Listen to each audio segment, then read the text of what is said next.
Magandang umaga, ito po ang Mike Abel Live. Sabay na inyong napapanood, napapakinggan sa PTV4, Radyo Pilipinas, IBC 13, Facebook page, Mike Abel Live. Ngayon pong araw ng Thursday, March 13 ng ating 2025. Luzon, Visayas at Mindanao, medyo mainit ang panahon. Ingat lang po kayo. At tunayan, mukhang kakaiba ang araw ngayon. Talagang mainit. Ingat lang po tayo. Dahil panahon ng tag-araw talaga. Kasing init ng mga balita. Mga Pilipino sa abroad, kamusta na po kayo? Especially dyan sa Europe, especially dyan sa may Netherlands. May mga Pilipino tayo doon. Dahil nga po sa yun ang pinaka-controversial ang buong mundo ay nakatutok doon. Lalo na mga Pilipino saan mang lugar. Dahil nga po sa mga huling kaganapan. Dahil nga sa pagkakahuli sa dating Pangulong Duterte. Narito na po ang ating mga balita sa loob at labas ng ating pamahalaan, mga programa, policy ng ating gobyerno at mga ginagawa ng ating Pangulong Marcos. Katunayan, maya-maya po ay baka ating makasama, marinig ang ating Pangulo ay nandyan sa lalawigan ng Batangas. Okay? Pero bago yan, nakarating na nga po ang dating Pangulong Duterte, dyan nga po sa may Netherlands kagabi. Kagabi po, ayan ang aeroplano, yung private plane, Okay? March 12, bandang alas 11:30, alas 11:55 ng gabi, oras dito sa Pilipinas. Nang lumapag ang eroplano sinasakyan niya dyan sa Rotterdam Airport. Ayun mismo. Ayan, Kala natin yung eroplano niya, hindi pala. Yung eroplano pa rin ginamit. Sa Netherlands, kasunod nga po kasunod nito, dinala na ang dating Pangulo sa detention center ng ICC, dyan po sa lugar na yan. Nagpuyat yung iba kagabi. Napansin ko, mayroong mga Pilipino nagpuprotesta ron, mayroong pro o anti. Talaga lang, buhay na buhay ang demokrasya ng mga Pilipino kahit saan makarating. Mayroong mga nagrally doon na pro-administration, pro-victim umano, at yung iba naman anti naman. Talaga lang, Okay. Samantala, ito yon. Tiniyak naman po ng Embahada ng Pilipinas sa Netherlands na ang consular assistant daw kay ibig sabihin, alalayan si dating Pangulong Duterte. Alinsunod sa utos nga ng Department of Foreign Affairs, kabilang rito ay ang paghahanda at pagbibigay ng sa winter cloth kasi malamig doon, mga damit na kailangan para sa dating Pangulo at sa kasama niya sa delegasyon. Pero ang huling report kanina ay mukhang hindi naman papayagan. Siyempre si Duterte lang yung nakakulong. Yung mga kasama niya na nurse, yung bodyguard at saka si Daldea, hindi naman nakapasok. So baka lamang papauwiin na o kung ano man. Anyway, nandoon na po. At ang maganda rin balita, kahit paano, safe yung kanyang biyahe. Napakahabang oras. From Manila, Dubai, United Arab Emirates, then Netherlands. Anong oras na kaya sa kanila ngayon? Ahead tayo ng 7 hours. So unang gabi, nakatulog kaya ang dating Pangulo? Kasi kung dumating ng mag-aalas 12 ng gabi dito sa Pilipinas, doon sa kanila mag-aalas 5 ng hapon. So ngayon, mga oras na ito, ahead tayo ng 7 hours, tulog pa nga. Kasi ngayon ay maaaring mga bandang alas 12 pa lang o alauna ng madaling araw. Alas 12 or alas 2. Ayun, okay? Eto na. Ating munang punta nito, si Pangulong Ferdinand Marcos Jr. Nasa Barangay Simlong sa aming lalawigan sa Batangas. Para pasinayanan daw po ang grain terminal at saka trading project facilities ng Sorosoro Ibaba Development Cooperatives. Ayan, naglalakad pa lang naman. Relax lang kayo. Naglalakad-lakad pa lang po ang Pangulong. Init sa Batangas, Ito, panoorin na po natin. Representative Mario Vittorio Marinho, Mayor Beverly Rose de Macuja Marinho, Dr. Angelito B. Bagi, and Ms. Mio Takada from the World Bank. At the count of 3, Mr. President. 1, 2, 3.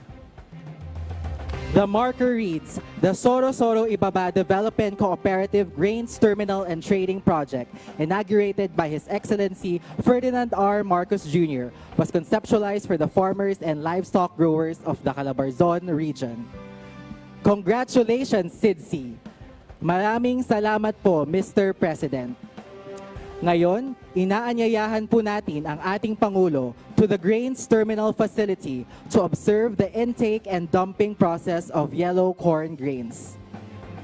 May we invite our other honorable guests to please proceed to your designated seats at the program area.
Sa ngayon, nasasakihan po natin ang trial run for the Grains Terminal and Trading Facility. Naririto po tayo sa intake pit for pouring grains into the silos.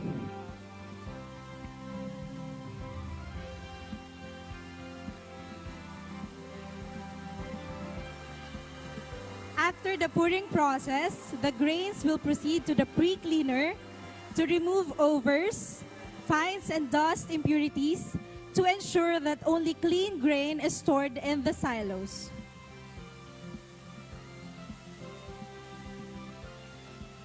Bucket elevators and chain conveyors to move the grains horizontally and vertically, going into the silo and out to the bulk loadout.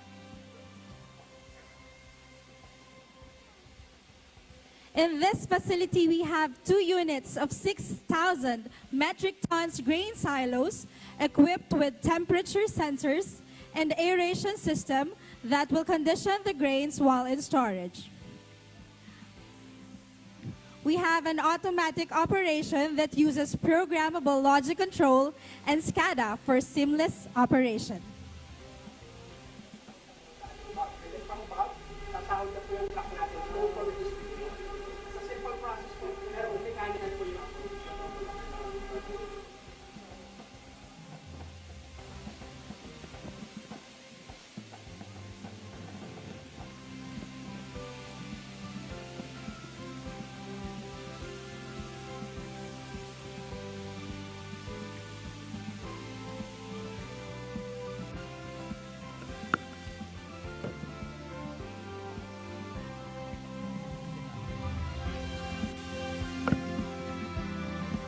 Now we will witness the 50 metric ton bulk loadout silo for transferring the silo to trucks for delivery to customers.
Muli mga kababayan, ang Pangulo ng Republika ng Pilipinas, His Excellency Ferdinand R. Marcos Jr.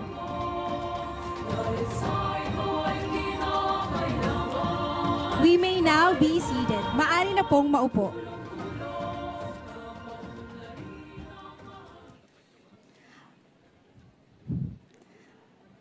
Magandang umaga po. We are gathered here for the inauguration of the Sorosoro Ibaba Development Cooperative Grains Terminal and Trading Project. To deliver the welcome remarks, may we call on SIDC Chairperson of the Board, Dr. Angelito B. Bagi.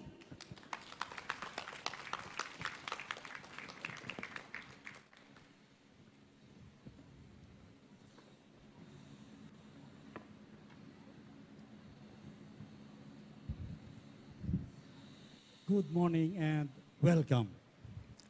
Sharing this special day with all of you, with our President, His Excellency Ferdinand Bongbong Marcos Jr., is truly an honor.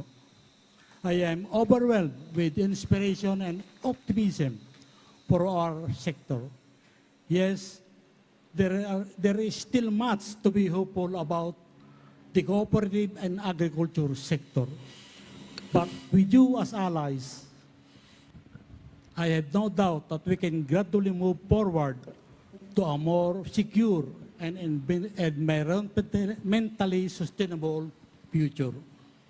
Today, we are celebrating another milestone for Sorosoro Ibaba Development Cooperative, the opening of another key project, the Grains Terminal and Trading Post.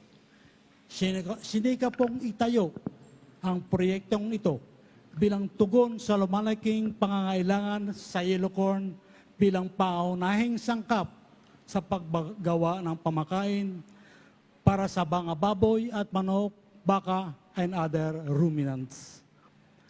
Kakaibat nito ay ang layunin na mabigyang suporta ang mga magmamais para sa tiyak na merkado ng kanilang ani.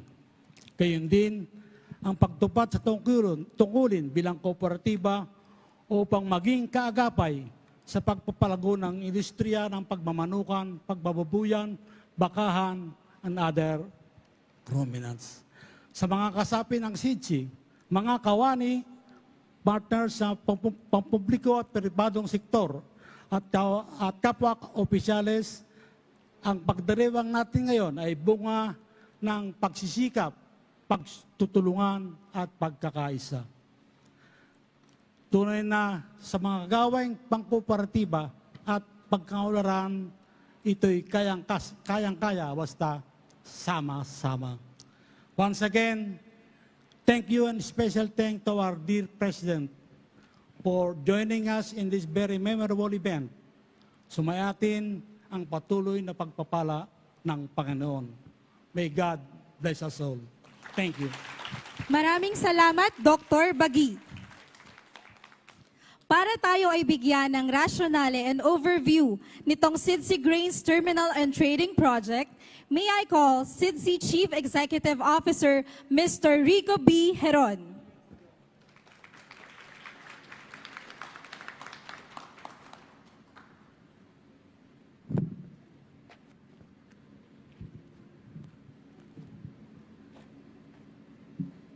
Your Excellency, President Ferdinand Romualdez Marcos Jr., esteemed officials, partners from the World Bank, the Department of Agriculture, the City Government of Batangas, distinguished guests, and most importantly, our hardworking Filipino farmers, magandang umaga po sa inyong lahat.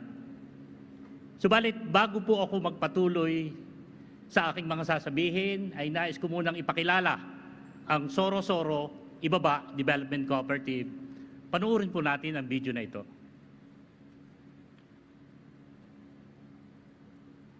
In 1969, a group of 59 visionary farmers in Batangas came together, pooling a modest 11,800 pesos to form what is now the Sorosoro Ibaba Development Cooperative, SIDSI. Their dream? To uplift lives through cooperation, innovation, and shared prosperity. 55 years later, SIDSI has grown into a powerhouse cooperative with over 75,000 members, 7.2 billion pesos in assets, and a strong presence across the country. SIDSI started by helping farmers raise livestock.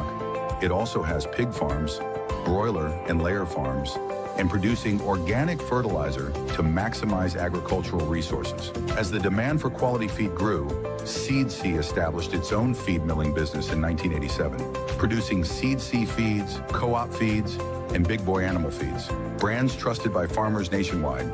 SIDSI takes pride in its commitment to quality, as its feed mill is ISO 9001:2015 certified, ensuring high standards in production, safety, and efficiency for livestock and poultry feeds.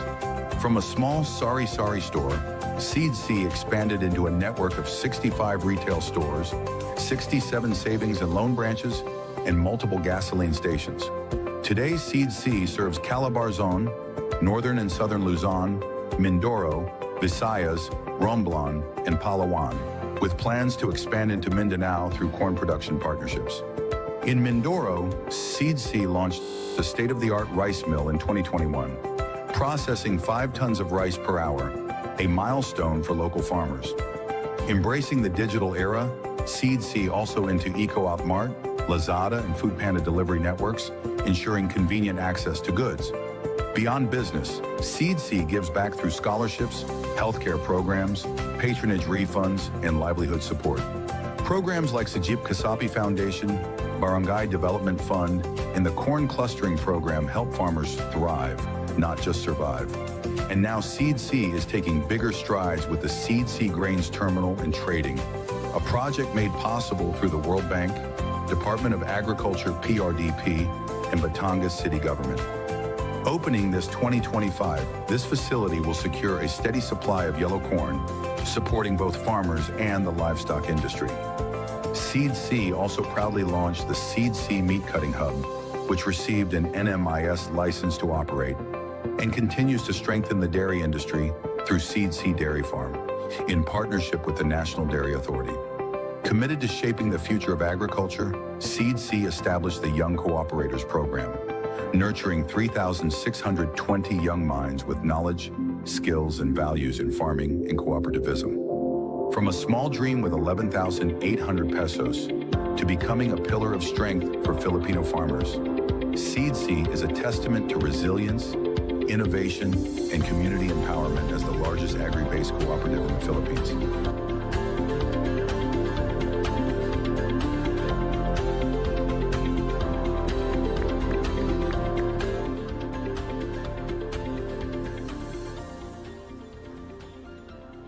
Thank you. Today, as we celebrate not just a facility, but the realization of a dream, the SeedC Grains Terminal and Trading Project. As the largest agri-based cooperative in the Philippines, SeedC has always been committed to empowering farmers and ensuring food security. This terminal is a major step toward a more sustainable and inclusive agricultural sector. The project bridges yellow corn farmers from various regions with livestock and poultry farmers in the Calabar Zone. By addressing logistical inefficiencies, post-harvest losses, and fluctuating market prices, we provide farmers with financing, technical assistance, and most importantly, a guaranteed market through our buyback system. Our new facility, equipped with 6,000 metric tons silos, ensure a steady cost-efficient supply chain for the livestock and poultry industry. This milestone wouldn't have been possible without the strong support of the Philippine government, the national and city government of Batangas, the World Bank, and our stakeholders. We extend our deepest gratitude for making this vision a reality. However, this is just the beginning. To further uplift our farmers, we must invest in more grain terminals, silos, and drying facilities in island provinces where there is an abundance of corn, especially in Mindanao. Additionally, acquiring an inter-island bulk shipping vessel will improve logistics as we realize how expensive it is to ship a corn from Mindanao comparing to shipping corn from abroad. It is a lot cheaper. The shipping cost is a lot cheaper buying from Thailand, Vietnam, and other countries in Asia. So with this strategy, we would like to reduce the cost and create integrated supply chain from farm to feed mill. This is the future we envision, where farmers thrive in a well-structured, sustainable system. With the right support, we can make this a reality. Mabuhay ang magsasakang Pilipino, mabuhay ang SeedC, mabuhay tayong lahat. Maraming salamat po. Maraming salamat, Mr. Heron. To give a message on behalf of the World Bank, our development partner for this project, may I call the World Bank Task Team Leader to the PRDP, Ms. Mio Takada.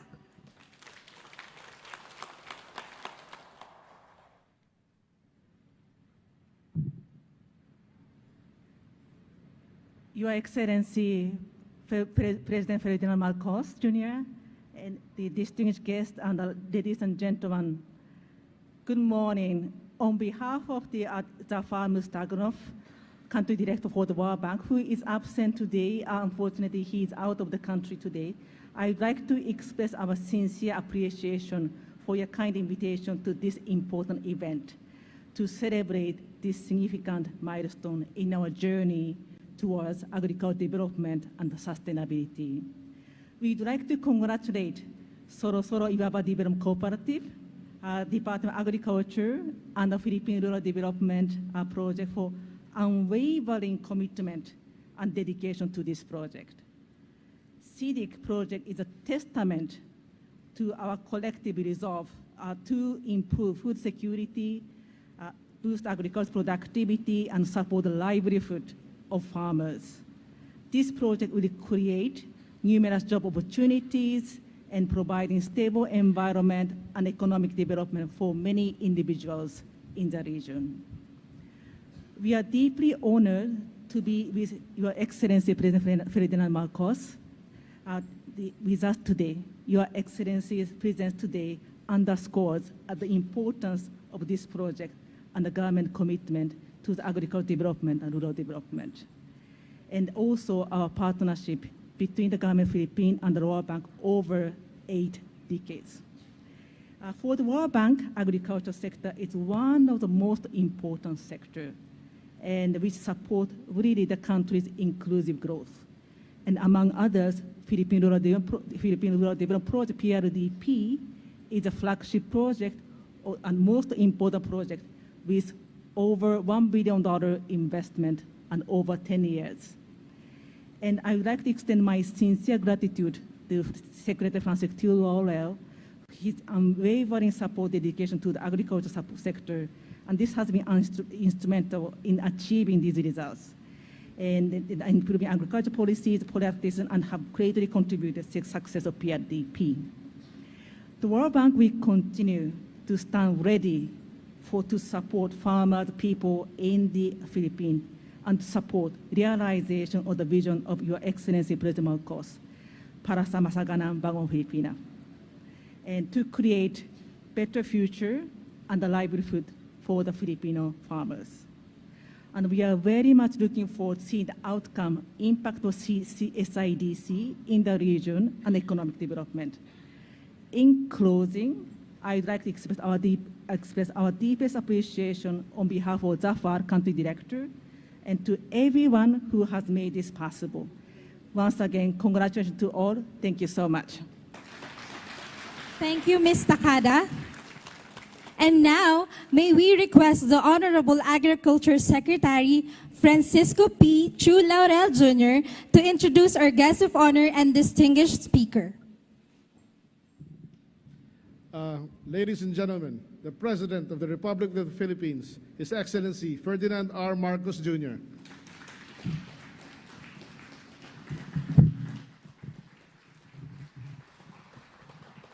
Thank you. Thank you very much, Agricultural Secretary Kiko Laurel. Please be seated, Kiko Laurel, for your kind introduction. Special Assistant to the President, Secretary Anton Lagdameo. Batangas 5th District Representative, Maria Vittorio Marino. Batangas City Mayor, Beverly Rose Di Macuja Marino.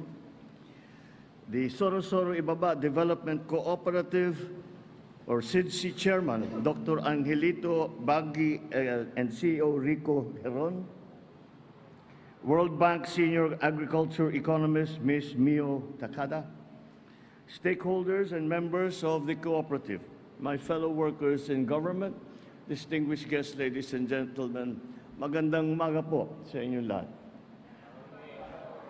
Ngayong araw na ito, ikinararangal ko na napasinayaan ang Sorsoro Ibaba Development Cooperative o SIDC Grains Terminal and Trading Project. Sa pakikipag-ugnayan ng SIDC at Batangas City Local Government, kasama ang Department of Agriculture Philippine Rural Development Project, isang mahalagang proyekto ang naisakatuparan natin. Nakita ng lokal ng pamahalaan ng Batangas at ng DA na may kakulangan tayo sa supply ng mga feeds. Ang kooperatibang kasama naman nito ay gumagawa na ng feeds mula pa noong 1987. Kaya naman, minabuti natin makipagtulungan sa SIDC upang matugunan ang kakulangan na sa supply natin na pagkain o feeds. Sa tulong ng DA at World Bank, nakapagpatayo tayo at ang SIDC ng higit 270 milyong pisong pasilidad. Ito pong feed mill facility na ito ay may 2 silo na may kabuong ng kapasidad na 12,000 metriko tonelada ng mais. Katumbas ito ng 480,000 sako na pakain para sa higit na 1,000 baboy o kaya naman ay halos 600,000 manok. Sa pamamagitan nito, mas magiging maayos ang pag-iimbak ng ating mais. Mas magiging matibay ang ating suporta sa industriya ng poultry at saka ng livestock. At higit sa lahat, magkakaroon ng katiyakan ng kita ang ating mga magsasaka at ang ating mga negosyante. Hindi lamang dito sa Batangas, kung hindi sa buong Calabarzon. Talagang masasabi ko na ang SIDC ay isang modelo ng kaunlaran. Pinatunayan ito na kayang-kaya ng mga kooperatiba na makipagsabayan sa mga malalaking negosyo at magpatayo ng mga malaking pasilidad. I extend my own personal congratulations being a great supporter of the cooperative movement. SIDC is one of our models and examples of how a cooperative should be run, how a cooperative helps its members, and how a cooperative helps the industry. Kaya naman po, talaga lahat ang una sa lahat ng aming mga polisiya, sa DA, sa pamahalaan, one of our the first elements of everything that we do is to consolidate and coordinate and organize all our farmers into cooperatives, farmers groups, all kinds of organizations. Kasi kapag iisa lang, ang lagi kong sinasabi ito mula pa nung ako'y nagsimula sa serbisyo publiko, kapag ang isang tao lang, if you are only one person, you have only one voice. You build a cooperative that is working well together, that is managed well, such as SIDC. And you will find na palaki ang boses ng ating mga magsasaka, ng ating mga mangingisda, kapag ang kooperatiba natin ay matibay at buo ang suporta na natatanggap nila galing sa pamahalaan. Kung nagawa ito ng SIDC, nakakatiyak din ako na magagawa nito ng iba pang mga kooperatiba sa bansa. Kaya nananawagan po ako, mas patatagin pa natin ang ugnayan sa pagitan ng pamahalaan at sa pribadong sektor, kasama ang ating mga magsasaka. Dahil sa ating pagsasanib puwersa, nakita natin na posible pala na maraming hangarin natin ay mas matulungan pa ang ating mga kababayan. Nakita rin natin na kaya pa natin magbigay ng oportunidad sa ating mga magsasaka upang maabot ang kanilang mga pangarap. Lagi po ninyong tandaan na kami sa pamahalaan ay walang tigil sa pagbibigay ng suporta sa inyong mga pangangailangan upang mapabuti ang sektor, mapabuti, mapatibay, mapalakas at mapalaki ang sektor ng agrikultura. Kaya tinatasan ko ang DA na makipag-ugnayan sa CDA, Cooperative Development Authority, para patibayin, palakasin ang mga kooperatiba ng ating mga magsasaka. Gaya ng SIDC, tutulungan natin ang mga kooperatibang ito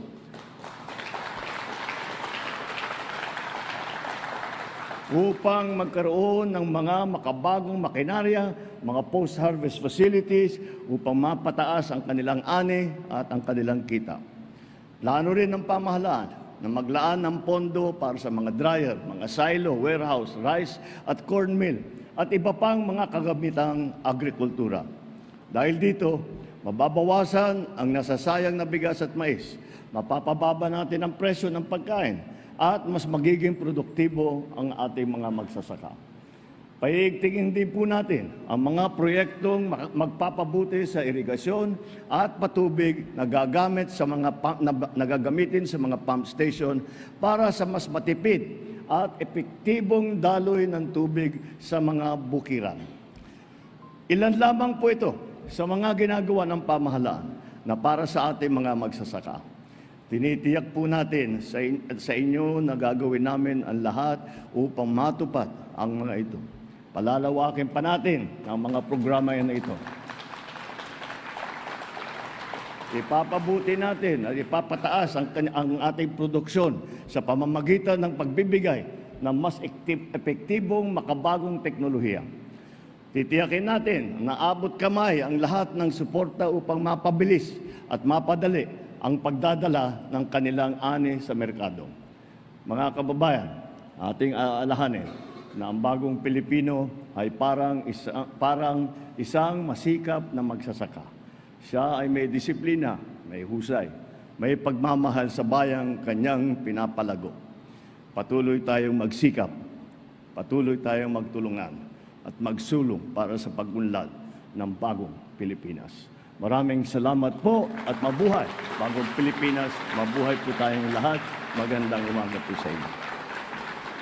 Maraming salamat po, Mr. President, for your encouraging message.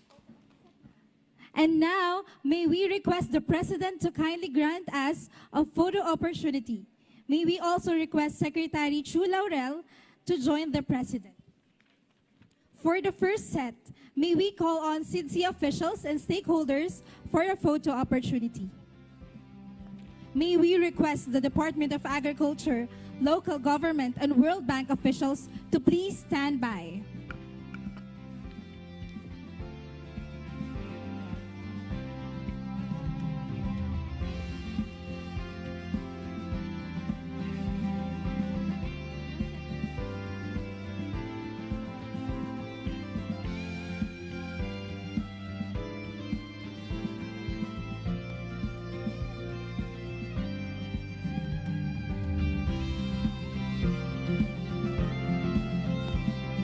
Thank you, SIDSI officials and stakeholders. Please exit to your right. Department of Agriculture, local Ayan na po, government, nasaksihan and World natin Bank ang officials, speech please ng ating come on Pangulo. stage. Good news po ito, magandang balita po ito, hindi lang sa taga Batangas, kung hindi sa halos buong sa Southern Tagalog. Dahil yan po ay pagkakataon, mapalakas ang produksyon. Tungkol sa pagkain po ito. Agricultural product, tungkol sa business yan. Private business, pero mahalagang pinuntahan mismo ng ating Pangulong Marcos Jr. Ayan, may po, totoo pa yan. Ewan ko kung magkakaroon po ng mga ambush interview pa. Kasi kadalasan pagkatapos ng mga speech na ganyan, nakakaroon po ng pagkakataon na ma-interview ng Malacanang reporter na kasama dyan sa area. Pero habang wala pa, siyempre, itutuloy-tuloy natin naman po ang iba nating mga balita. Okay? Sige. Standby lang po kayo at kung mayroong mga ambush interview ay atin babalikan ng lalawigan ng Batangas. Nandun po sa Batangas kasi photo op na lang ho yan. Tapos na yung talumpati at pasalamat. Magandang mensahe sa private sector, sa mga consumer, sa Batangas, Southern Tagalog, nitong malaking terminal na ito, project na ito ng pribadong grupo. Okay, narito na muna ang ating iba pang mga balita. Philippine National Police, sinabi na natin anyang payapa at maayos ang pangkalahatang sitwasyon sa buong bansa. Matapos nga pong pag-alis, pagkakahuli kay dating Pangulong Duterte na patungo nga po dyan nandiyan na nga po sa Netherlands. Okay? Matatandaan na itinaas ng PNP ang heightened alert status noong pong isang araw bilang bahagi ng karaniwang hakbang sa seguridad na nakadeploy din ng mga pulis sa mga pangunahing lugar upang mapanatili anya ang kaayusan at seguridad ng publiko. Handa na rin anya na anumang ating kapulisan ang PNP na anumang aksyon o aksyon sakaling may mga kaganapang mangyayari. Ibig sabihin, yung peace and order, yung pagkontrol sa sitwasyon, okay lang. Pero yung mga magrarally, ingat lang po kayo, yung inyong karapatan nandyan, pero may mga limitasyon. Pagka medyo nakakaistorbo sa iba na walang kinalaman, labag na po yan, pagbabawalan na kayo ng mga otoridad. Pero malaya kayo kung ano ang inyong mga salubin na mga pahayag na naaayon. Pero pagka may pagkasedisyon, may pagka-rebellion, huwag yan. Bawal po yan. Baka makasuhan pa kayo. Okay. Sa isang pahayag, iginit naman po ng Department of Justice na nasunod ang domestic at international legal process sa pag-aresto kay dating Pangulong Duterte. At siniguro din ng due process at pagprotekta sa kanya sa mga karapatan. Okay? Ayon sa DOJ spokesperson, Assistant Secretary Mico Clavano, sa ilalim anya ng Section 14 Republic Act number 9851 o Philippine Act of Crime against International Humanitarian Law at iba pa mga batas, crime against humanity, maaring isuko ng Pilipinas ang sino mang suspect o akusado sa kaukulang International Court. Ayun pala yun eh.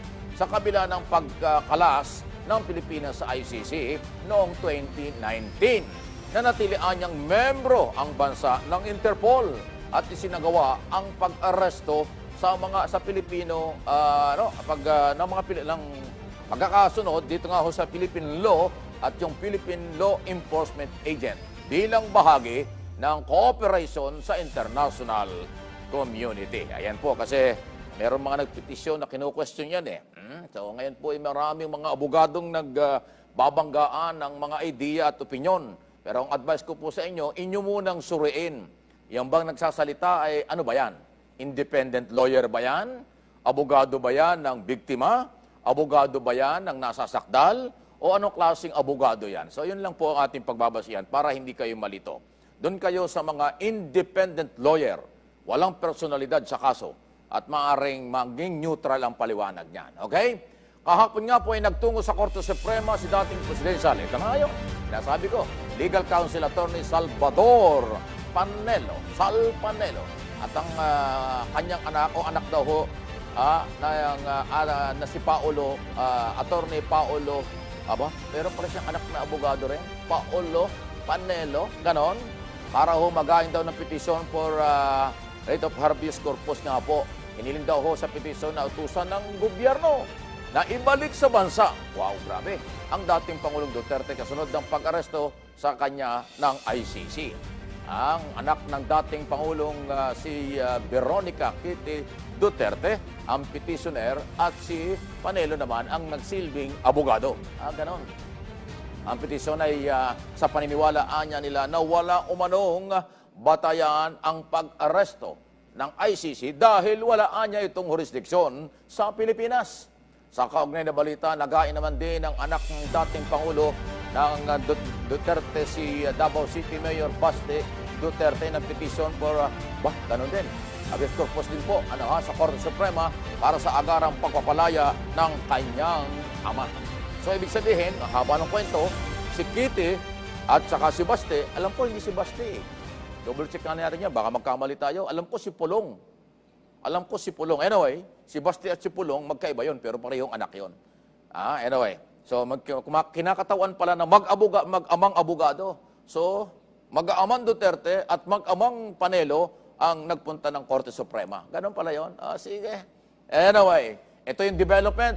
Hindi muna naglabas, actually, ni-reject ang temporary restraining order ng Korte Suprema kaugnay ng petisyon ina Senador Bato de la Rosa at dating Pangulong Duterte para ipatigil nga ho ang pakikipagtulungan ng Pilipinas sa ICC. Ayon sa Korte Suprema, hindi na ipaliwanag ng maayos ng petitioner kung bakit kailangan maglabas at mag-issue ng TRO. Okay? Dahil dito, binigyan ng 10 araw ang mga respondent upang magsumiti ng komento sa petisyon. Well, pagdating kay Duterte, wala na yan kasi nandoon na sa Netherlands na Kay Bato de la Rosa na lang siguro at kung sino man po yung iba pang petitioner. Sabi naman ni Bato de la Rosa, siya daw ay willing makipag-join. Willing siyang sumurrender. Willing siyang magpunta ron sa ICC. Sige. Talaga hong alamin natin. Kasi yung rule of law, especially ang International Criminal Court, ay iba ho yan. Ibang-iba yan kaysa sa local court sa Pilipinas. Kasi dito sa atin, ang mga kaso, napupolitika pa eh. Ay sa ICC, walang politika dyan. Walang pakialam ang ICC sa political issue sa Pilipinas. Ang kanilang pakikialaman ay yung ebidensya at saka testigo. At siyempre, ebidensya at testigo rin ng akusado at ng complainant. So yun po. Yun, doon sila makikialam sa labanan ng ebidensya, labanan ng testigo. Wala silang pakialam sa rally sa Pilipinas, political rally sa Pilipinas, pag-aaway-away ng ilang Pilipino tungkol sa isyong ito. Walang pakialam dyan ang ICC. Maniwala po kayo. Yan ang totoo. Pero siyempre, hindi naintindihan niya ng mga buzzer at saka ng mga troll. Sarado ang isip ng mga yan eh. Huwag na natin patuloy niya mga yan. Kakaunti at paliit ng paliit ang mga troll. Kasi sawa na ang tao sa kanilang mababaw, malabnaw, kawalan ng kalaman. Ang kanila ay paninira lang. Pinabulaanan po ng opisina ni ako Bicol Party List Congressman Saldi Co na siya ang may-ari ng Gulfstream G550 jet, yung aeroplano na ginamit at sa paglipad, pagdadala kay dating Pangulong Duterte. Papunta nga po dyan sa Netherlands. Kaya, okay, hindi daw po kanya yun. Ito ay matapos kumalat online ang malisyosong post nga daw po na nag-uugnay kay Ko sa naturang aeroplano na may tail number C5219. Okay? Ayon sa tanggapan daw po ng mambabatas, maaari naman anyang i-check kung sino ang may-ari ng eroplano batay sa tail number nito. Ayan, parang kotse yan, may plate number. Palaala naman po ng opisina ng mambabatas na maging maingat daw po ang mga nagbabasa online. Okay? Yung nagpalabas. Napanood ko yung video, hindi ko alam kung sino nagbibideo, parang retired general eh, na Maka-Duterte, na sinabing, isaldi ko ito. Ay, mahirap yun. Ha? Eh ngayon, hindi naman pala. Alam mo, sa dami ng eroplano sa Pilipinas, sa totoo lang, sa dami ng mga private jet, kala ko nga noon na eroplano ni Kibuloy eh. Kamukha ng eroplano ni Kibuloy, kaunting kulay lang yung pagkakaiba. O, ha? O, pero hindi naman. Okay? So, kung kanino man yan, ibang issue na yan. Wala hong kasalanan ng may-ari ng eroplanong yan. Kasi yan po ay ginamit lang para makapaghatid. At tapos na. Pabalik na nga rito eh. Baka nga nasa, kalawakan na at lumilipad, papalik ng Pilipinas. Kasi kagabi pa dumating sa Norway ang kanilang inihatid. Okay? Sisimulan bukas, araw ng Biyernes, ang pagdinig ng Senado tungkol naman po sa bumagsak na tulay at iba't iba pang bahagi ng bansa. Ano iba't ibang bahagi ng bansa? Ibig sabihin, kung ano man nangyari. Partikular na ang insidente ng pagbagsak ng Kabangan Santa Maria Bridge. Nga po, sa Isabela. Nitong Pebrero, bumuo daw po ng subcommittee ang Senate Blue Ribbon Committee upang magsagawa ng motu proprio investigation tungkol sa iso. At si Senador Alan Peter Cayetano ang mangunguna sa investigasyon. Sisilipin din ang pagdinig ng proseso ng protocol at ng Department of Public Works and Highway, DPWH sa mga pinatatayong infrastruktura mula sa pagpaplano, bidding, pagtatayo ng mga at pag-inspeksyon, testing ng mga public infrastructure project. Ayan. Yung mga gunita, yan o, sayang o, laking pera niyan. Tinipid kasi, di ba? Sabi ni Pangulong Marcos na magpunta ron, 1.8 billion ang gastos dapat dyan. Pero ginawa yatang 900 na lang. O, meron ng omission na naman siguro. Anyway, akala ko ba Senado nakareses? Ayaw nilang mag-trial. Pero ngayon may bumagsak na tulay, mag-iimbestiga sila. Ayaw nyo ng impeachment court, ayaw ng impeachment trial. Pero pagka ganitong may controversial na imbestigahan, mag-iimbestiga kayo. Bakit may panahon kayo sa investigasyon, wala kayang panahon sa trial? Ayun, trial, investigation din yun. Yun ang kailangan ng tao. Bumagsak na yung tulay. Sabi ng Pangulo, design. Yung pagkaka-design ng tulay ang problema. Okay? Baka mga politika lang yan. Di ba? Total, si Secretary Mark Villar, Secretary tuloy, yun ang Secretary dati ng DPWH. So anong ibig sabihin? Iimbestigahan mo Alan Peter Cayetano?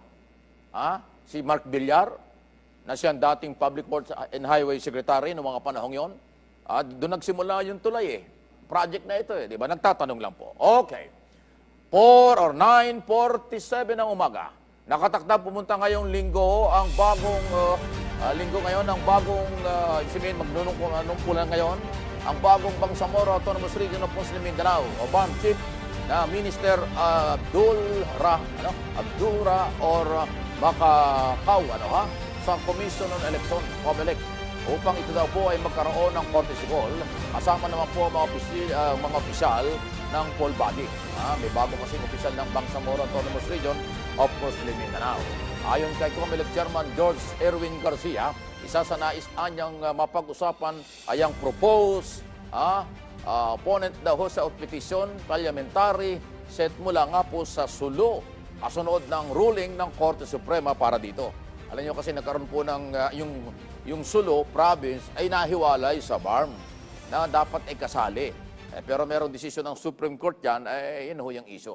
Anyway, sana maresolba. Katahimikan pa rin, development, ang dapat mangyari at mangibabaw sa buong bansa, hindi lang sa Bangsamoro Autonomous Region of Muslim Mindanao. Ay, okay? O kaya ay yung BARM region. Okay, mabuhay po ang ating mga kapatid na Muslim sa buong mundo, sa buong bansa, at lalo na ho dyan sa Mindanao. Okay. Maramihang deportation. Ako, ang nai-restro daw ho ng Napogo foreign workers. Yan, marami na pala. Asahan sa susunod na 2 hanggang 3 linggo. Ibig sabihin, marami nang na-deport, marami nang napaalis, marami pang susunod. Ayon sa Presidential Anti-Organized Crime Commission or PAOK. Okay? Yan po. So, ibig sabihin, hindi pala sila tumitigil. Kasi meron pang parang ang tawag dito? Guerrilla type. Diba? Yung patago-tago na operation ng Pogo. Ayan, ingat lang po kayo. Kasi bawal yan eh. Mula nung December 31 ng nakaraang taon, totally stop na. Wala nang lisensya, wala nang permit. Ang lahat ng mga Pogo operation dahil yan ang direktiba ng Pangulo. Mula nung July, nung SONA, dahan-dahang in-stop na yan hanggang nung December 31. Wala nang renewal. Pag may nag-renew pa, ay pasawa yan. Gusto maghanap buhay ng illegal. Okay? Department of Social Welfare Development, DSWD, tiyak daw ho na mahigpit na pinagtutuunan daw po ng pamamahagi ng ayuda ngayong panahon ng eleksyon. Ganon. Para daw hindi maabuso ang mga politiko. Ibig sabihin, nagiging maingat. Hindi basta-basta nagbibigay. Hindi basta-basta nagpapagamit. Okay? Ang DSWD at yung mga politiko naman, panawagan na rin natin, huwag niyong gamitin ang ayuda dahil yun ay pera ng bayan. Ang inyong pangangampanya, personal na inyong interest yan. Personal na inyong gusto yan. Dapat hindi magamit ang resources, manpower, facilities ng pamahalaan, local o national, sa mga personal decision at ambisyon ng isang politiko. Yan po ay sarili ninyong kayod, kaya sariling pera nyo. Huwag nyong gamitin ang pera ng iba. Ayan, lalo na ang pera ng bayan. Noong isang araw po ay matagumpay na naisagawa ng Philippine ang simultaneous lateral at saka daw gun, mayroong exercise, mayroon palang ganyan. GANEX kung tawagin. Ano ito? Ang ginawa? Ayon sa Philippine Navy, layunin ito na mapalakas ang kakayahan ng hukbong dagat sa operasyon. Ayan, sa pagdidepensa. Ayan, ibig sabihin sa West Philippine Sea, sa Exclusive Economic Zone, pagdidepensa. Lumahok ko sa pagsasanay ang BRP Jose Rizal, FF-150, BRP Ramon Alcaraz, PS-16, at BRP Tarlac, LD-601. Ito yung pinakamalaking barko natin. Kung saan isinagawa nga po ang maneuvering, pag-diskarte sa dagat, pagpapaliko-liko, kung papag-maniobra, parang kotse, radio communication drill, bukod pa sa pagpapalakas anya ng tinatawag na war-fighting skills. Layunin din anya ng pagsasanay sa patatagin pa rin ang kakayanan ng Philippine Fleet sa humanitarian assistance at saka disaster response. So parang 3-in-1 yan. Security, protection, humanitarian na galawan. Ayan, hindi makikipag-away. Hindi makikipaggera. Security lang, yun lang naman eh. Don't panic, China. Mahilig kayong magpanik pag gumagalaw kami ng ganyan. Akala nyo nakikipag-away na kayo. Mukhang guilty kayo sa inyong mga ginagawa. Kaya lahat ng galaw ng Pilipinas sa inyong pinapansin. Yan ang galaw ng China, di ba? Hanggat walang final judge of conviction, ay tama naman yan. Si dating Pangulong Duterte, mananatiling kandidato ayon sa COMELEC. Kasi nga pala, kandidatong mayor ito, di ba? Ay, paano ba? Sino ba kalaban niya? Si Nograles, di ba? Oo, Mayor si Carlo Nograles, dating secretary dito cabinet ni Digong Duterte, yan ang kandidatong mayor. Kaso yung kanyang kalaban nakakulong ngayon sa Netherlands. Paano yan? Pero sabi ng COMELEC, kahit nakakulong, kandidato pa rin. Wow! Sige, abangan natin. Nag-abiso na ngayon sa mga motorista ang Department of Transportation, DOTR, at saka po ang San Miguel Corporation sa Mass Rail Transit 7 Incorporated. Yung daw company. Napasamantalaan niyang isasara ang ilang bahagi ng Commonwealth Avenue sa pagitan ng University Avenue, Tandansora Avenue, simula po Sabado. Uy, malapit na ito. March 15. Ito ay para niya bigyang daan ang pag-install, paglagay na po ng steel structure ng footbridge. Naku, may ginagawa pala. At kukonekta ito sa Tandansora Station, Metro Rail Transit Line 7. Ayan, MRT7, along Commonwealth. Ayon sa DOTR, sisimulan isara ang kalsada sa Commonwealth Avenue, partikular na ang eastbound lane, sa bandang alas 10 ng gabi hanggang alas 4 ng madaling araw.